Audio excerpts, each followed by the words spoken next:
Proof, trust, and authority are such important parts of making a big sale that we need a big section about them. So we're going to divide this into 3 parts. We're going to talk first about the introduction to it and talk about proof.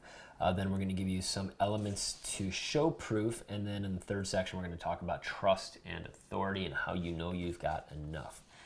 So your prospect doesn't know you, trust you, or believe you when they first see you. That is their state. We've talked about the investment ladder where it starts at neutral. When they are neutral, they don't know you, they don't trust you, and they don't believe you. Now, if you're a handsome person or you're halfway decent looking, then their trust might go up a little bit. This is one of these sad but true realities of human psychology, is that we trust people who are better looking. So there is that, but that's still not to say that they will trust you that much or that they will believe you. So the only way to really get around that, does not involve genetics and great looks, is that you have so much press and media that you are a household name. So if you can get to that point, then yes, you have developed some reasonable trust and authority. But again, if we look at this election season, I would say that Donald Trump and Hillary Clinton are both household names, yet they have all-time high unfavorability ratings and a tremendous amount of distrust from them from across the aisle. That said, it is never a bad thing, perhaps. It really depends on the business you're in. Do you want a lot of press? Is it a good thing for you? I think if your product is good, if you don't mind being, if it's an info product, then you've got to be comfortable being pigeonholed around it. We'll talk about that in a little bit. But in general, press and media are never a bad thing. Now, getting back to the matter at hand, if you are trying to press the money button, then ultimately what you're trying to do is ask your prospect to make a quick decision. Another interesting piece of decision-making theory is that the longer that it takes a person to make a decision, the less certain they are about that decision and the higher buyer's remorse that they might have.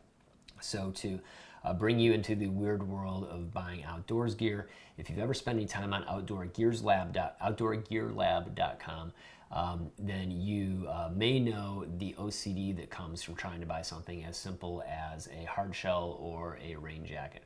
There are so many different choices out there. There's so many different things to consider, like weight, permeability, breathability, so on and so forth. And I have found in my own life that when buying outdoors gear, I just take the longest damn time to actually pull the trigger. Once I do, I usually order 2 items. I buy both, I try them both on, I see how I like them, and then I send one back, and occasionally I'll send both back and get something else. So this is that paradox of choice principle, that the more choice, the more options that we have, the less happy that we typically are with the choices that we do make. It's a great book, The Paradox of Choice, and certainly another one to read if you're interested in psychology. So you do want, as part of the money button, to get somebody to make a fast decision. And so you have to prove that you are trustworthy and that what you are selling will work when nothing else has, or to solve a problem that they didn't even know that they had. And you've got to do it really damn fast. So you will do that with proof, trust, and authority. Here's how those break down. With proof, you can demonstrably show that what you have works. Let's repeat that. Proof means that you can demonstrably show that what you have works. Trust is that you're an honest person. You will not rip someone off. And authority is that you know what you're talking about and you are not selling snake oil. So those are all slightly different, and they all have slightly different ways and means and mechanisms of supporting themselves. So let's jump into proof, and then we'll go from there. So proof, as we said, is yes, this does what we say it can do. So your prospect needs to believe that this will work for him or her. And what we really want them to feel is that, holy shit, this was built for me.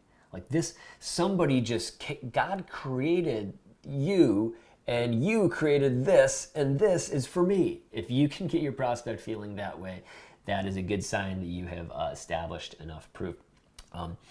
But you don't want to completely overdo it. The proof supports the promises and not the other way around. So What do I mean by that? Well, ultimately, every piece of copy has a promise. One big promise that, we've talked about, and then maybe a couple secondary and tertiary promises. So some people, some novice marketers I've seen, they really stack their page with proof, but they don't actually talk about the promises or what the product will deliver. And every piece of proof that you have, whether it be a product demonstration or a testimonial or what have you, should support a promise that you are making. Now, the proof exists to support your promises, not the other way around. So let's make sure that we understand that hierarchy.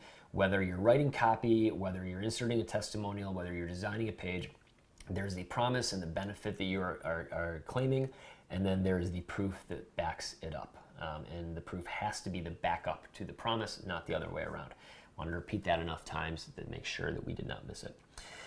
So what are some proof elements? Proof elements would be the plausibility of the mechanism. How legitimate does this thing sound? Any sort of professional or credentialed or celebrity endorsements or testimonials, those all fit in there. Look at my life, so we're going to get to that one in a minute. That's kind of like showing off, hey, it worked for me and it can work for you too. And the product in action.